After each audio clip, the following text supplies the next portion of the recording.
Hello friends, कैसे हैं आप सभी। तो फ्रेंड्स, आई होप आप सभी अपने घर पर अपने परिवार समेत स्वस्थ होंगे, मस्त होंगे। तो दोस्तों, जैसा कि हमारी CDP ब्रह्मास्त्र सीरीज मतलब चाइल्ड डेवलपमेंट एंड पेडागोजी की हमारा कंप्लीट बैच जो कि ब्रह्मास्त्र सीरीज के नाम से है वो चला हुआ है, जिसमें हमने इंटेलिजेंस चैप्टर को फिनिश किया था अभी रिसेंटली। और उसके बाद हमने एक क्वेश्चन बैंक लगाया था जिसमें हमारे 15 क्वेश्चन किए थे और बच्चों ने कमेंट करके बताया उन्हें कितने कितने मार्क्स आए। तो दोस्तों, अब उसका दूसरा पार्ट है जिसमें हम आगे क्वेश्चंस को कवर करेंगे और इनकी हेल्प से दोस्तों आप किसी भी टीचिंग एग्जाम, चाहे CTET, STET, REET, KVS, UPTET, कोई भी एग्जाम हो टीचिंग का, उसे आप कर सकते हैं दोस्तों। और उसमें पास करने में आपको एक रामबाण वीडियो घोषित ये होने वाली है।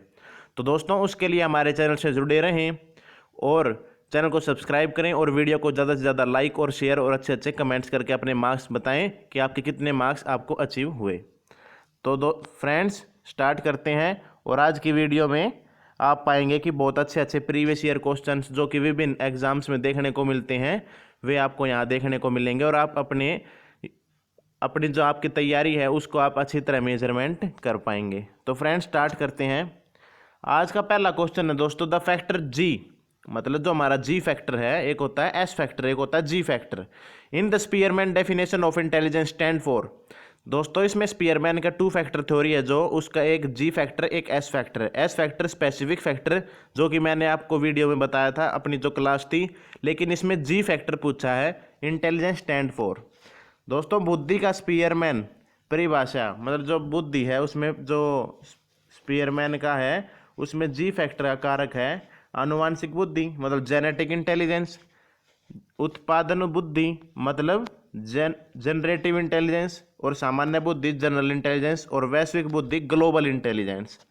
तो फ्रेंड्स, इसमें आई थिंक आप सभी ने इसका जवाब दे दिया होगा क्योंकि ये बड़ा ही आसान क्वेश्चन था। तो दोस्तों, इसमें होता है आपके जनरल इंटेलिजेंस और स्पेसिफिक इंटेलिजेंस, ये 2 टाइप की जो हमारे स्पीयरमैन साहब हैं इन्होंने इसके बारे में आपको बताया था। तो दोस्तों, आई होप आप सभी ने इसका बिल्कुल ठीक जवाब दिया होगा। अब बात आती है सेकंड क्वेश्चन की, इमोशनल इंटेलिजेंस में be associated with which domain of theory of multiple intelligence. दोस्तों, इसमें पूछा है कि सांवेगिक बुद्धि बहुबुद्धि सिद्धांत के किस क्षेत्र के साथ संबंधित है। बहुबुद्धि सिद्धांत, पहले तो ये बात आती है दोस्तों, बहुबुद्धि सिद्धांत दिया किसने था, ये आप कमेंट करके बताएंगे कि बहुबुद्धि मल्टीपल इंटेलिजेंस की जो थ्योरी थी ये किसने दी थी। उसके बाद बात आती है इमोशनल इंटेलिजेंस जो है ये किसके अंदर जुड़ता है, इन चारों के अंदर से। तो दोस्तों, इसका जवाब होगा आपका इंट्रापर्सनल और इंटरपर्सनल इंटेलिजेंस, क्योंकि इंट्रापर्सनल और इंट्रापर्सनल संवाद अध्ययन करना और इंटरपर्सनल लोगों के बीच में आपस में तालमेल आपका कैसा है, सोशल इंटरेक्ट। तो दोस्तों, इसमें आपका ऑप्शन ए ठीक हो जाएगा जो कि आपने दिया भी होगा। According to Gardner theory of multiple intelligence, the factor that would contribute most of the being a self aware individual would be. दोस्तों, गार्डनर के बहुबुद्धि के सिद्धांत के अनुसार वह कारक जो व्यक्ति के आत्मबोध हेतु सर्वाधिक योगदान देगा वह हो सकता है।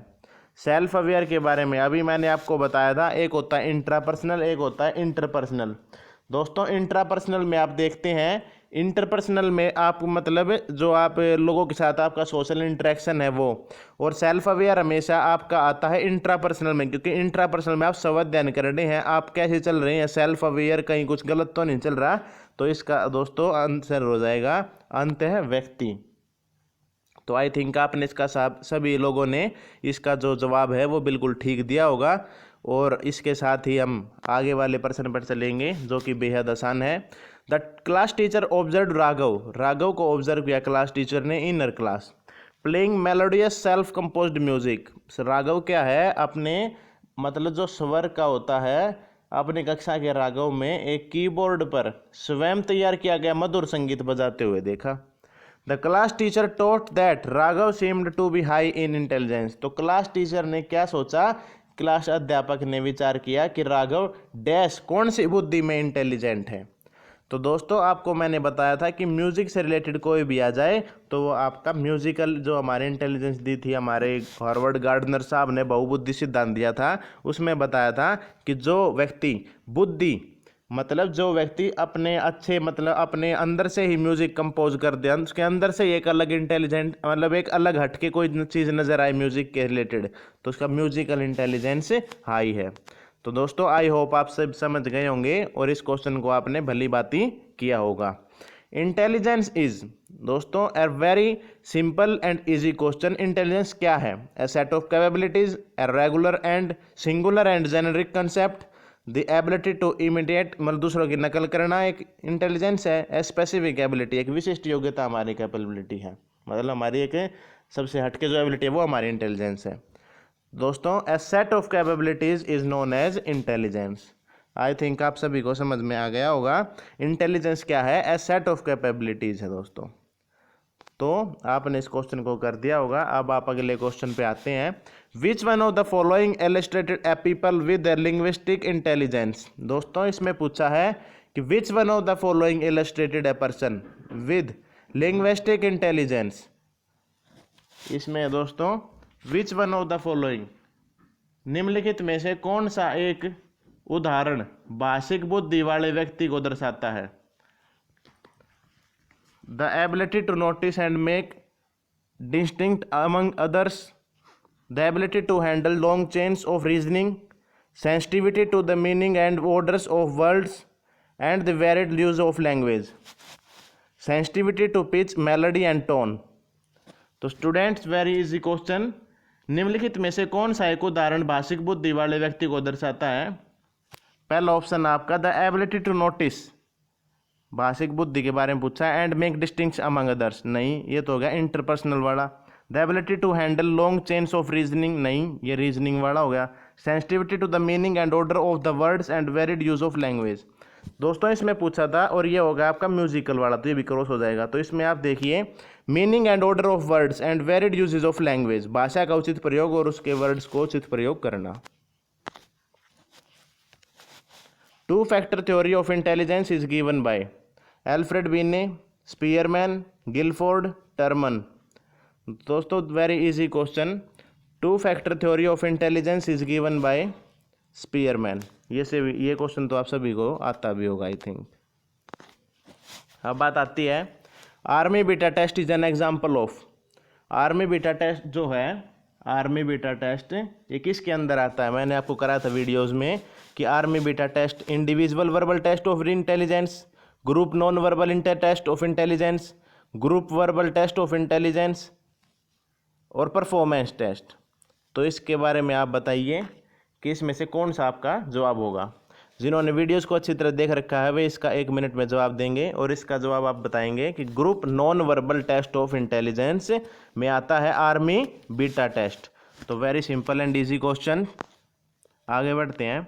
The theory of level 1 and level 2 intelligence was profound by. ये थ्योरी मैंने आपको बिल्कुल अच्छी तरह नोट करवाने के लिए भी बोला था कि ये थ्योरी आपको विभिन्न एग्जाम्स में विभिन्न जो आपके टेस्ट हैं उसमें आपको देखने को मिलेगी और एक बहुत कम जगह ही आपको मिलेगी। तो ये शायद आपने नोट किया होगा, तो आप इसको बताएंगे।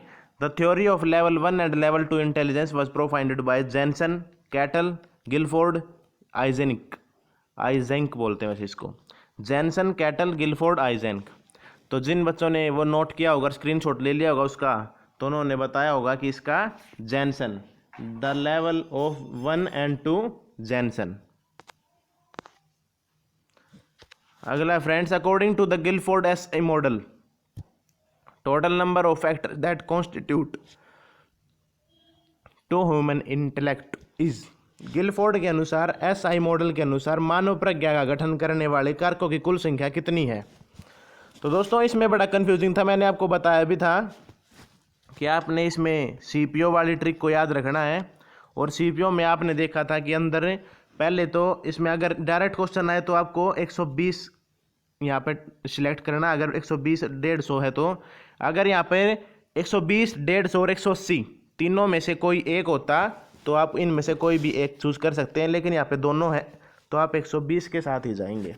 ये मैंने आपको उस समय भी बताया था और आज भी बता रहा हूँ कि आपको एसआई मॉडल ऑफ जो हमारा ये गिलफोर्ड का है इसमें आपको 120 करना है सिलेक्ट। तो फ्रेंड्स आगे बढ़ते हैं। The concept of intelligence quotient was given by. Intelligent quotient IQ का जो हमारा कंसेप्ट है ये किसने दिया था? बुद्धि लब्धि अवधारणा के प्रथम प्रतिपादक कौन है? The concept of intelligence of quotient. तो दोस्तों आप सभी ने अगर पहली वीडियो इंटेलिजेंस की देखी होगी तो आपने एक सेकंड में ही इसका जवाब बताया होगा। JP Guilford, JS Bruner, Alfred Binet या विलियम स्टर्न।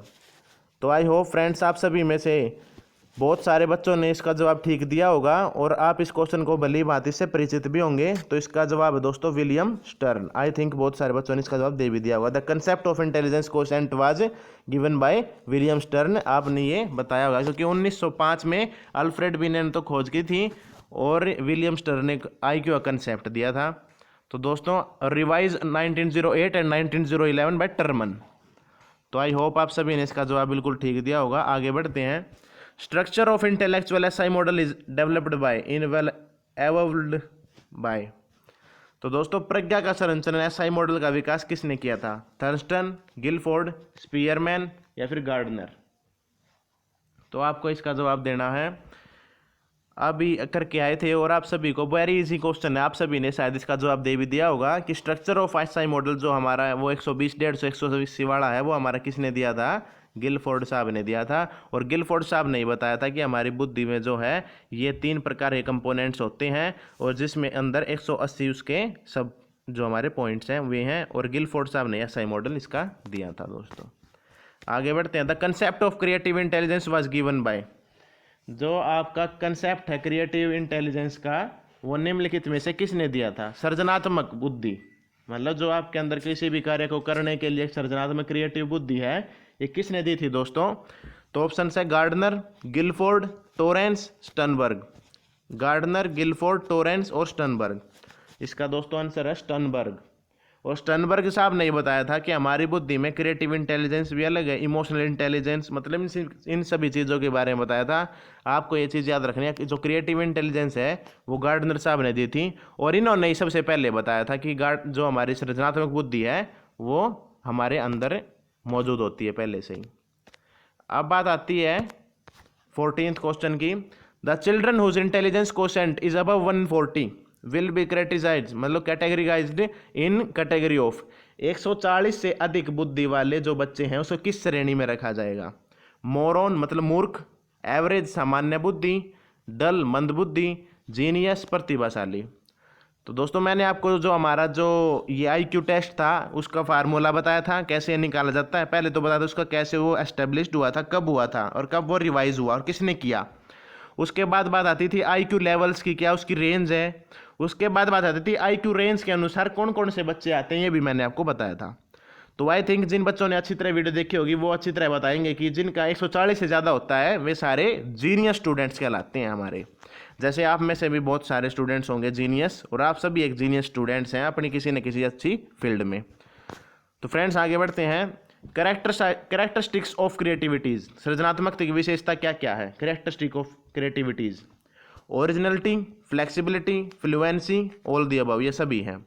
तो दोस्तों एक मैं आपको टीचिंग एग्जाम के अंदर एक ट्रिक बताने वाला हूं। अगर आपको कोई भी पर्सन में अगर ऑल ऑफ द अबव मिल जाए तो 99% वह क्वेश्चन आपका ठीक होगा। अगर आपको वो क्वेश्चन नहीं आता तो ऐसा जब करेंगे आप, लेकिन अगर आपको आता है तो आप उसमें से मतलब अच्छी तरह अध्ययन करके फिर उसका एक क्वेश्चन का निर्धारण करेंगे।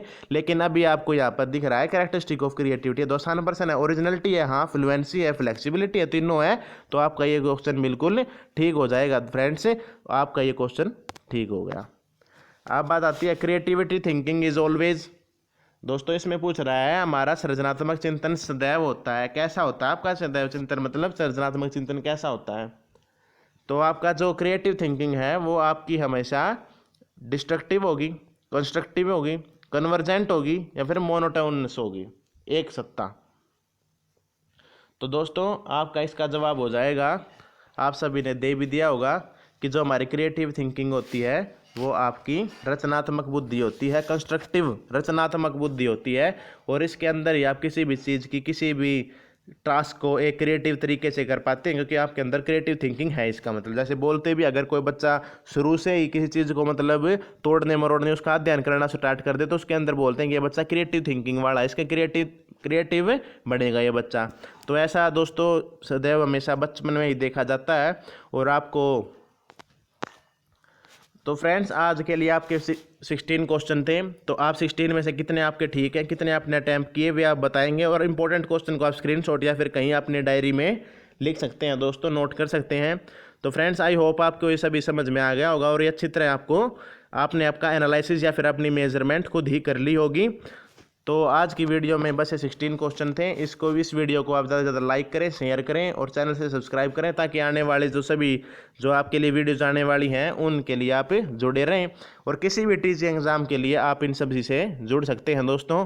और इस चैनल पर आपको टीचिंग एग्ज़ाम की सभी अपडेट देखने को मिलेंगी, चाहे वो किसी एग्ज़ाम से रिलेटेड हो, चाहे किसी एग्ज़ाम पे मतलब किसी फोरम से हो, या फिर कोई भी आपका जॉब से रिलेटेड कोई एग्ज़ाम आता है तो उसके बारे में भी हम आपकी हेल्प पूरी करने वाले हैं। और CDP ब्रह्मास्त्र सीरीज से दोस्तों जुड़े रहें। तो दोस्तों इस वीडियो में बस इतना ही। जय हिंद, जय भारत।